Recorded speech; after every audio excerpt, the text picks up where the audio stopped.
community is going to shift some of their focus from arenas, which aren't going anywhere, and they'll still be around, but I think you're going to see a lot more rated battleground talk when we're here next year. Thank you. I'm allowed to say that we're having BlizzCon next year. We get in trouble for that. Hi, will there ever be plans to add an evoker class that uses the dragon spells? And also, would that tie in with the playable Dracthyr that Deathwing made in secret? What? And also, would that also be part of the jailer's plan? I might have seen a concept yesterday for something like that, but that's a difficult one. Like, to balance that, to make it work out, I think we want to do it, but at the same time,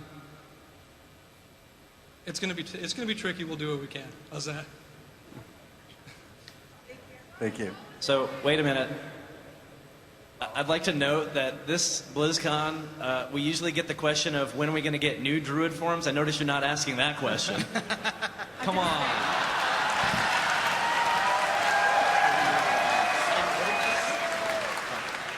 Just laugh. I know. Well, no. Hi, I have a question about... Hey, it's exciting time for WoW players. As of this recording, the pre-patch is up, which means we get to experiment with the new talent system and get all our alts in order and start, knocking out those last few achievements in Shadowlands, and personally, I'm pretty excited.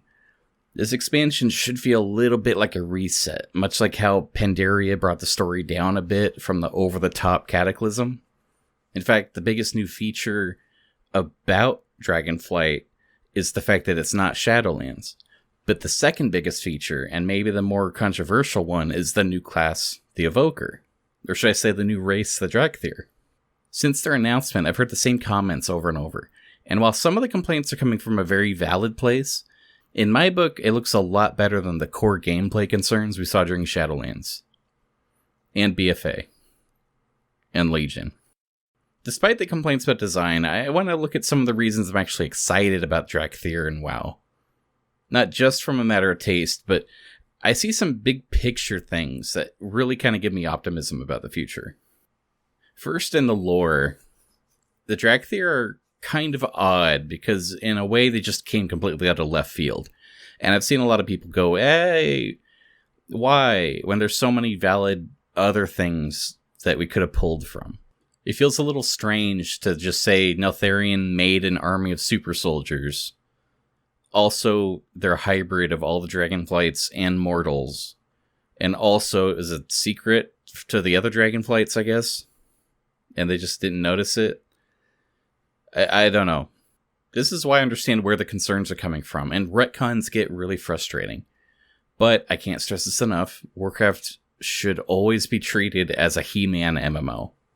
The point is always to look cool. And sometimes part of looking cool is just bring in some shiny new thing and have fun with it. Setting up a playable dragon race is incredibly challenging, and with the established canon of most draconic beings on Azeroth, I find it a little hard to imagine just lifting them and putting them on the login screen. Not that it couldn't be done, but I would rather see something new, wouldn't you? The Dracthyr race I never would have guessed we'd get. I know most WoW fans will talk about things like game design and class balance, but the primary enjoyment of WoW is always the world itself. Especially in the RP community, little details can be incredibly important. Dragons have a long history of controversy in WoW roleplay.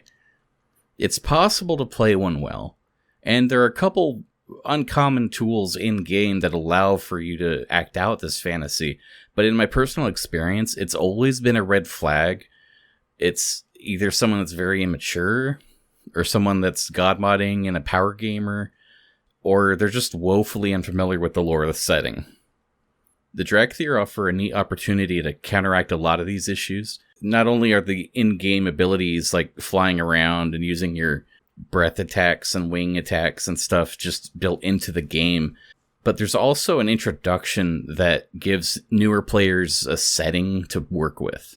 Everyone that rolls a Dracthyr will find out what makes a Dracthyr tick in that intro quest and understand what they're doing in the world.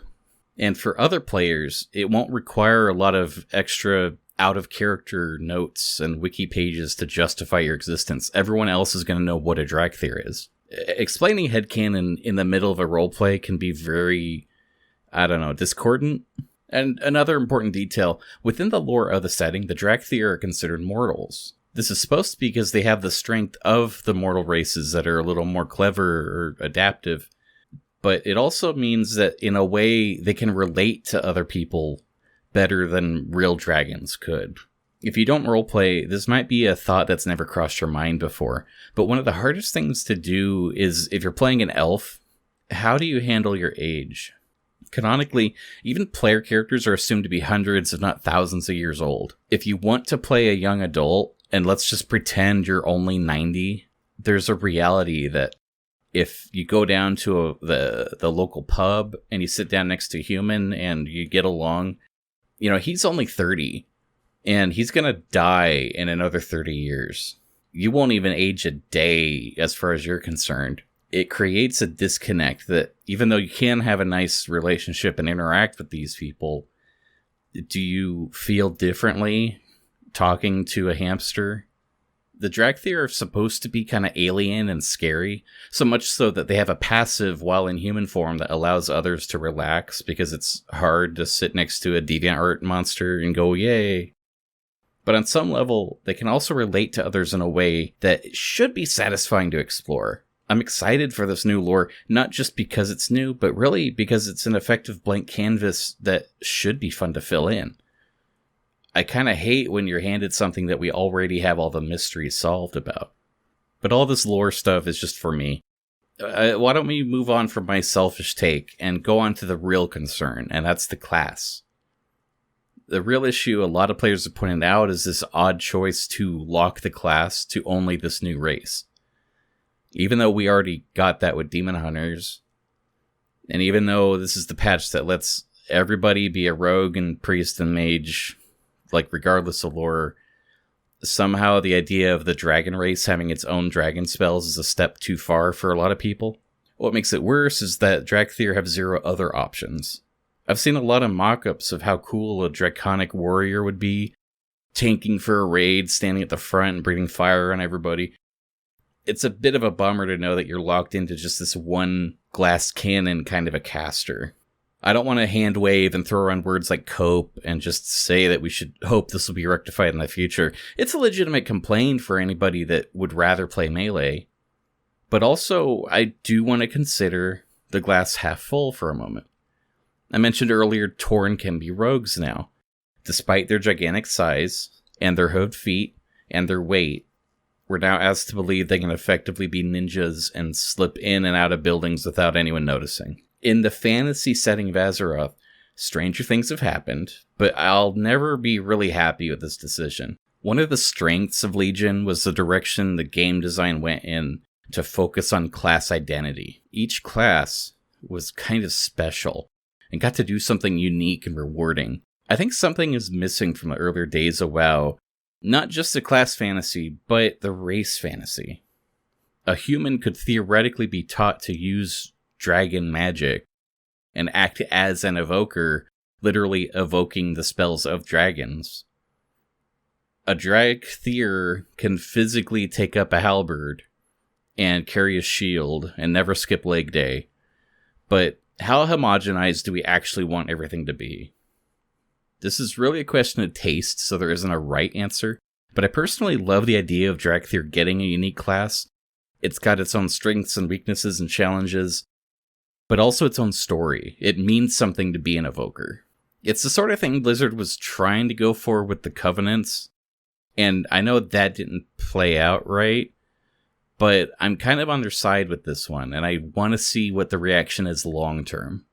By the time we reach 10.3, is everyone going to be demanding dwarf evokers, or will it make more sense to everybody after they've taken flight?